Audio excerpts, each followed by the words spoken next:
Bonjour à tous, bienvenue sur la deuxième brève sur le conflit taxi-Uber. Et allez, on est reparti.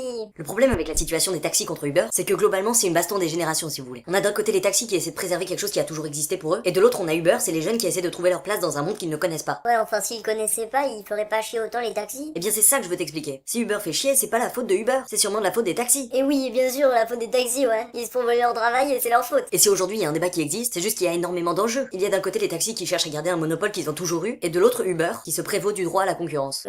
Comment ça, un monopole? Eh bien oui, c'est un fait, c'est même pas contestable puisque historiquement les taxis ont toujours eu cet avantage en France. Ils sont les seuls à avoir accès au marché qu'on appelle de la maraude. C'est un marché qui permet de ramasser n'importe qui dans la rue. Et c'est pour ça que les taxis doivent acheter leur licence auprès de la préfecture et passer les tests. Ce qu'on reproche à Uber, c'est de pas passer ces tests, et donc de pas avoir accès au marché de la maraude. Seulement Uber a priori s'en fiche, puisqu'il s'agit de réserver son taxi. Ils ne sont donc pas sur le marché de la maraude. C'est effectivement un moyen de contourner les règlements. Cela dit, ça a rien d'illégal, puisque si Uber a pu exister, c'est justement parce qu'il y a une demande énorme, et surtout que le service des taxis n'était pas suffisant pour le consommateur. Mais c'est pas triste, c'est normal, c'est l'ordre des choses. À travers le temps, il y a plein de métiers qui se sont éteints. Taxi, peut-être que ça doit s'éteindre. Et de toute façon, la profession de taxi est absurde. Dis-toi qu'en région parisienne, le marché des licences qu'ils se vendent entre eux, c'est-à-dire pour devenir taxi, ce qu'on appelle les droits de la plaque, c'est donc un contrat qui est passé entre un ancien taxi qui donne sa plaque à quelqu'un d'autre, afin de respecter un numerus clausus qui a été fait à la préfecture. Sur ce marché, les plaques tournent autour de 150 000 euros. Évidemment, c'est en baisse depuis toutes les histoires avec Uber. Et 150 000 euros pour une plaque. Et on parle bien de vieilles personnes qui vendent leurs plaques à des jeunes. Et bien moi, d'une part, j'appelle ça de l'escroquerie, et d'une autre, j'appelle ça un mauvais investissement. Bah, c'est quand même un peu déprimant, hein. Si tu es prêt à investir 150 000 balles pour exercer un métier qui te rapportera 20 euros à la course, c'est que vraiment il faut que tu refasses des cours d'économie. Ou alors que tu joues à n'importe quel Sims. Oui, mais ça reste quand même le travail de gens, hein. Mais qu'est-ce qu'on en a à taper? De toute façon ils le prennent tellement mal. Ils s'amusent à péter la gueule à des Uber. Pour avoir une dévotion pareille, il faut au moins être supporter de foot. En plus il s'agit même pas de contourner la loi, puisque la filiale française de Uber rapporte beaucoup plus à l'État que n'importe quelle compagnie de taxi. Et c'est pour ça qu'on ne verra pas la disparition d'Uber. Et tant que les taxis arriveront pas à régler leurs problèmes de plaques qu'ils se sont achetés trop cher entre eux, eh bien ils pourront continuer de se plaindre. Et l'État, il pourrait pas racheter leurs plaques? Ah non non non non non non non. Pas question qu'on demande à l'État de racheter leurs plaques. Vous l'imaginez le mec? Oui bonjour, je suis un monsieur taxi et j'ai acheté une plaque d'immatriculation à 150 000 euros à un vieux monsieur et j'aimerais que vous me le remboursiez histoire que j'ai eu une bonne retraite. Mais arrête tes conneries. Et donc,